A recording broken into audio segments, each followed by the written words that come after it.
A while back, I made a video explaining how German students study US propaganda in their English courses in high school. The video went viral, gaining over 30 million views across platforms. The textbook I mentioned in that video is now selling for thousands of dollars on resale markets in the US because it's nearly impossible to get internationally. But you don't need the book to learn and use the same strategies it teaches.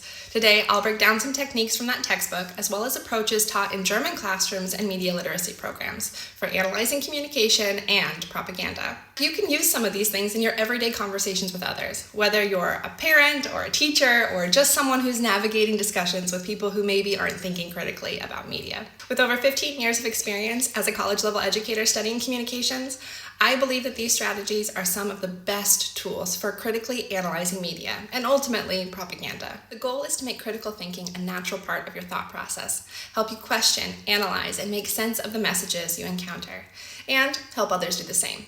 Let's dive in. The first step is modeling curiosity. When you see an ad or piece of media, pause and ask out loud, I wonder why they said it that way. Let's check to see if other people are saying the same thing. This normalizes questioning media rather than passively consuming it.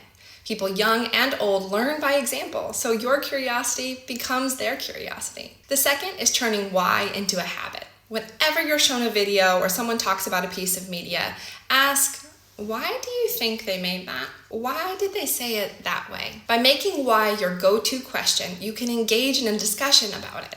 These questions guide others to think critically without it feeling like a chore. The third is to use real-life examples. Opportunities to guide and engage in these discussions are everywhere. During a shopping trip, ask, why do you think they're using bright colors on this cereal box? Discuss advertisements on TV or YouTube and how they're designed to attract your attention. Make it fun by making fun of things. For example, that seems silly to put a giant tiger on a cereal box. It definitely got my attention. And we can circle back then to that why question. Likewise, when you go to reach for a package at the grocery store, I want you to think about why you're reaching for that item.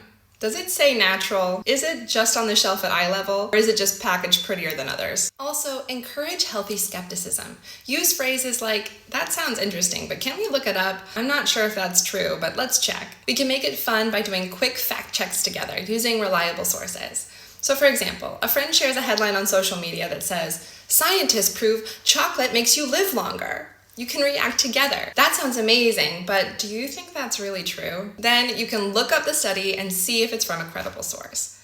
Use that opportunity to reflect. Some headlines sound exciting to get clicks, but the story might be more complicated. It's always good to dig deeper and find out more before believing. Healthy skepticism empowers people to look beyond the surface of flashy headlines and viral posts. Also, make sure to highlight positive media. Share examples of media that are thoughtful, fair, and educational. And discuss how to recognize and appreciate these well-made, balanced content.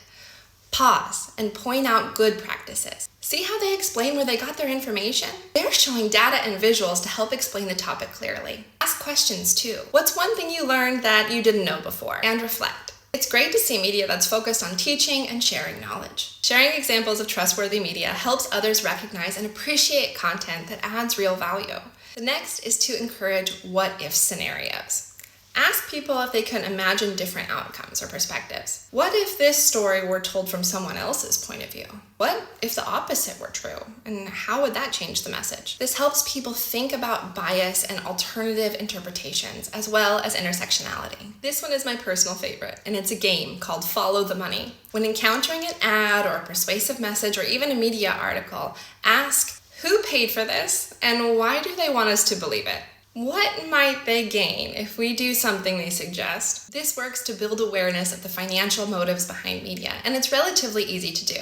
Look up who is funding a study, and then look up who's funding that person, and follow it as far back as you can go until you can get to the original source of the money and what their motives might be. You can also make predictions. Pause videos, movies, or ads and ask, why do you think they're showing this right now? Afterward, discuss whether the prediction was correct and why. This allows people to assess where they think the message is going, what predictable patterns are happening in the messaging, and what might happen based on their own assumptions of where the storyline is going.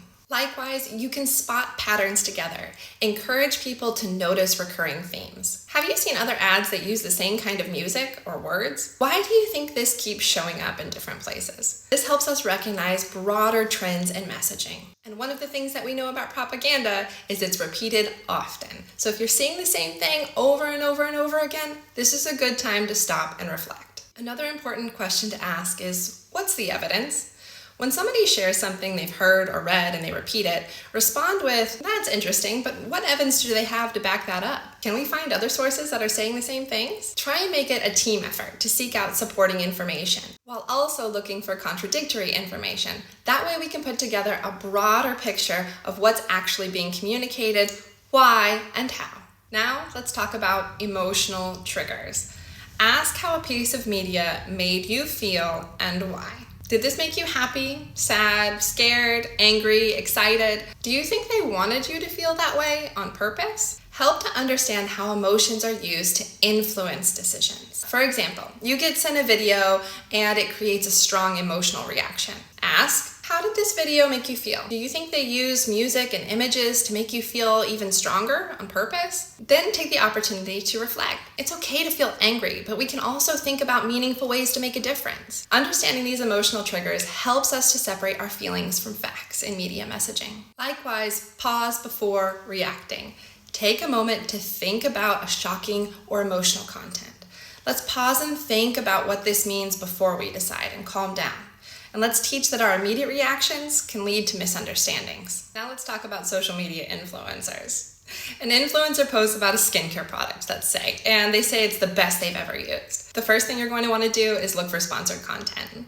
Ask, would they promote this if they weren't getting paid? It's also important to encourage others to look for unbiased reviews from other users to see if their experience aligns with what other people are claiming. Also want to reflect on the visuals and language being used. Is it overly polished? Is it exaggerated? If you approach influencer promotions with a healthy level of skepticism, you can make more informed decisions about purchasing. Last two are maybe some of the most important. Encourage those around you to come up with their own questions about what they see and hear. What questions does this make you think of? What would you ask this person who made this? Reinforce that being genuinely curious encourages critical thinking. This may be the hardest lesson. We need to model admitting uncertainty. We need to show that it's okay to not know everything. I'm not sure about that. Let's figure it out together. This encourages openness to learning and reduces the pressure to have all of the answers. If you have other strategies, please leave them in the comments. And if you want a more advanced video talking about analyzing media in your everyday life and thinking beyond these strategies, just let me know. We can go a little bit deeper.